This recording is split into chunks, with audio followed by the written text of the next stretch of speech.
Saying a team is on the verge of a dynasty, I know, is an extremely bold take, but this current Cincinnati Bengals team is built very similar to a 2017 Chiefs team that has since been to 3 AFC Championship games and has won a Super Bowl. And to put the cherry on top, the Bengals are one of the youngest teams in the NFL, with Joe Burrow, Jamar Chase, Logan Wilson, T. Higgins all on rookie contracts. They have one of the best defenses and loaded offenses in the NFL, with the NFL's best young wide receiver, Jamar Chase. When you look at the 2017 Kansas City Chiefs, you have a young star quarterback, Patrick Mahomes. And on the Cincinnati Bengals, you have one of the best quarterbacks in the business in Joe Burrow, who is capable of being one of the best quarterbacks to ever play the game. The Chiefs also have an extremely potent weapons group with Travis Kelce and Tyreek Hill. On the Cincinnati Bengals, you have, in my opinion, one of the most complete wide receiver cores in the NFL, with the two absolutely fabulous outside wide receivers in T. Higgins and Jamar Chase, one of the NFL's best slot receivers in Tyler Boyd.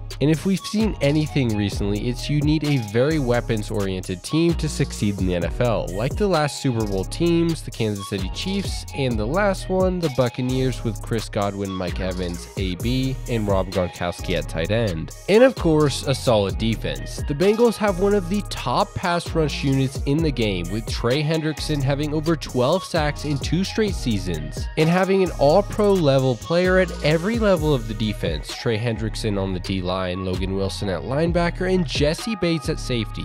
But the thing that makes the Bengals truly dynasty worthy is Joe Burrow. He led LSU to a national championship and is a true leader for the Bengals. I want you guys to listen to this interview with Justin Jefferson and Colin Cowherd. So now you have had Joe Burrow and you have had Kirk Cousins, and take your time here. Now, compare them. Where are they similar? Where are they not similar? Similar. Kirk and Joe throw similar balls. They're not the strongest arm, but they're going to get it to you exactly where you need it. You need them to throw it. You know what I'm saying? But the thing about Joe that's a little bit different, Joe, I feel like Joe had that a little bit more swagger. You know, he has that confidence on the field, and I mean, he's not scared to get hit. And I feel like as a quarterback, that's a big trait to have, especially to be as young as he is. And you know, he's a phenomenal quarterback. More confidence and more swagger sounds like a better leader to me. Now, the crazy thing is they still have the same head coach that gave them the worst record in the NFL 2 years ago. And granted, Zach Taylor is not an incredible coach, but very clearly he's completely changed and built up this roster from one of the worst to one of the best. You can tell he'll work out because he got handed the worst team in the NFL, and he has turned them into a playoff team this year with potential of a Super Bowl team for years to come, with getting super impactful young players like Jamar Chase, Joe Burrow, T. Higgins, and then locked in a ton of super important players like Joe Mixon and Trey Hendrickson, with Jesse Bates being the only player who needs a contract extension. I think the biggest reason Zach Taylor's a much better coach than Marvin Lewis is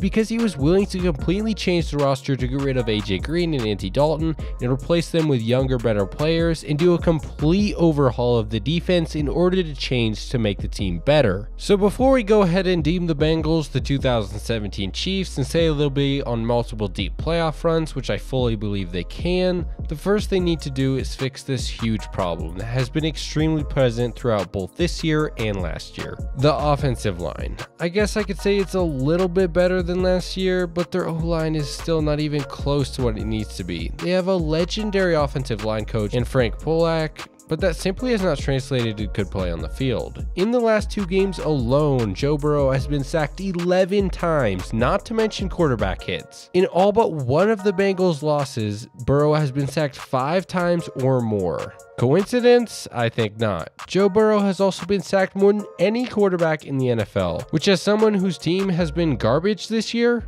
nice.